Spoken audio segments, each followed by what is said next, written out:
আসসালামু আলাইকুম ওয়া রাহমাতুল্লাহি ওয়া বারাকাতুহু। তো আজকে আবার এসে পড়ছি নতুন একটা ভিডিও নিয়ে। আজকে রান্না করা হচ্ছে কক মুরগির মাংস আলু দিয়া, আবার হইতেছে আলু দিয়া তিতা করলার ভাজি, আর হইতেছে মসুর ডাল, আবার হইতেছে সাদা পোলাও, ভাত, অনেক কিছু। তো আমি পোলাওটা বসাই দিছি, এখন মুরগির মাংসটা রান্না করে নেম।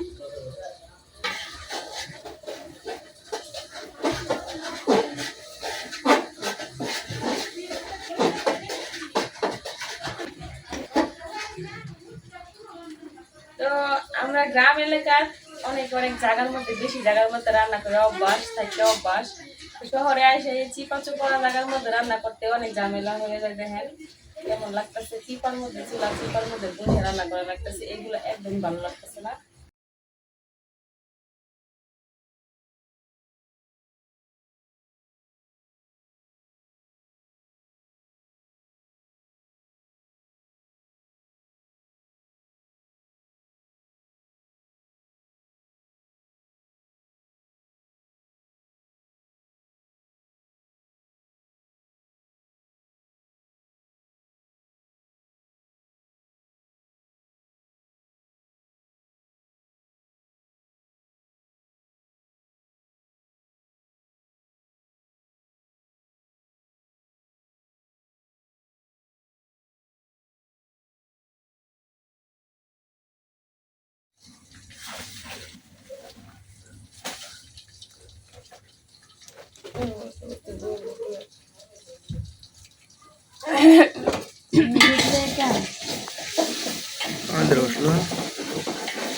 ভালো না লাগলে আর কি করার, এইভাবে রান্না করতে হয়।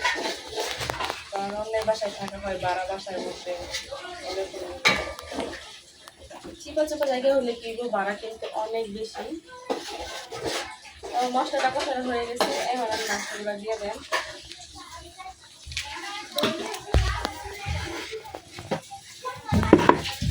এই জায়গায় আছে 4 কেজি পরিমাণের মুরগির মাংস।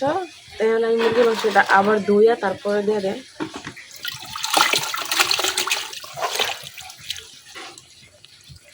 এই মুরগির মাংসের হাড়গুলো অনেক শক্ত, আর এই মাংসগুলো খাইতে একবারে গরুর মাংসের মতো স্বাদ। মশলা কিন্তু কষানো হয়ে গেছে, উপর দিয়ে একবার তেল ছেড়ে দিছে।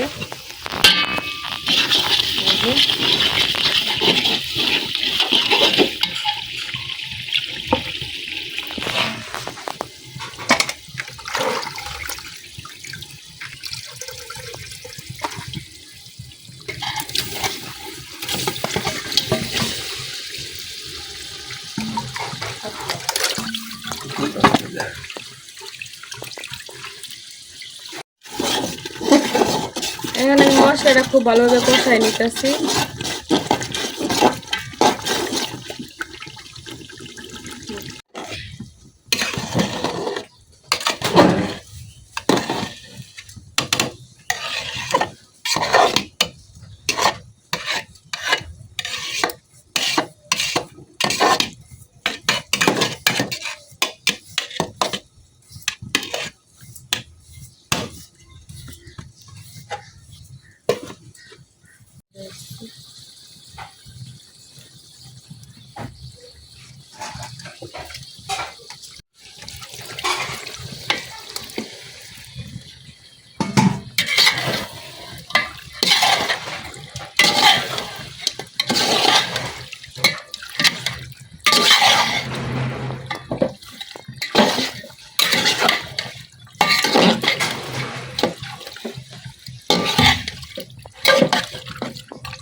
মাংসের সাথে মশলাটা খুব ভালোভাবে মিশাই নিছি। এখন আমি মাংসটা খুব ভালোভাবে কষাই নেব। এই জায়গায় আলু আর করলা কইলা পরিষ্কার করে ধুয়ে নিছি, আর ওই জায়গায় আলুও কাটে নিছি মাংসের মধ্যে দেওয়ার লাগিয়া। আর মসুর ডাল আর ভাত রান্না হয়ে গেছে।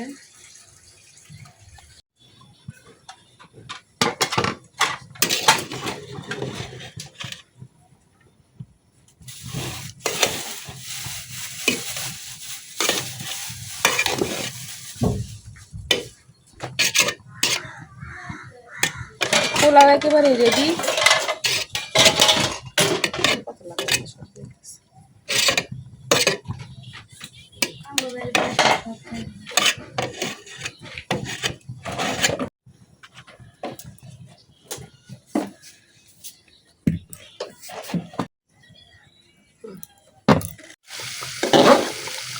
মাংস থেকে অনেক পানি উঠে গেছে, তো এই পানি দিয়ে আমি মাংসগুলো কষায় নেম, আরো লাস্টে করে পানি দিতাম না।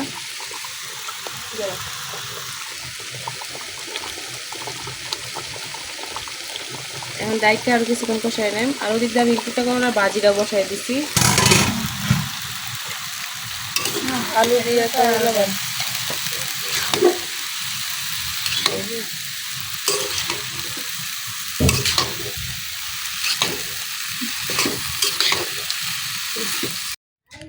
এই জায়গায় লেবু আর শসা সালাদ বানাই নিছি, সালাদ গুলো কাইটটা বাটির মধ্যে রাইখা দিছি।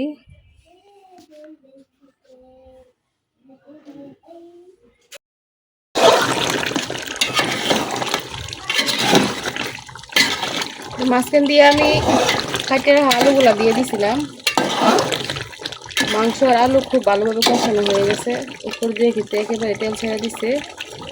এখন দিয়ে দেন পরিমাণ মতো ঝোল।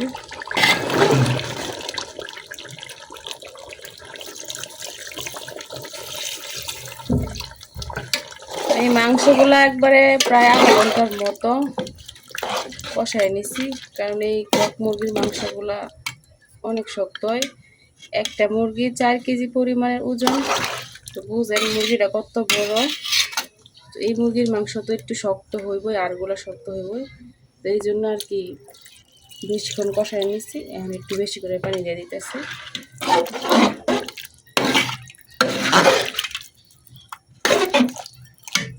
এখন ডাইকে আরো কিছুক্ষণ রান্না করে নেন। আর ওই দিক দিয়ে করলা দিয়ে আলু ভাজি আমার রেডি, একেবারে হয়ে গেছে।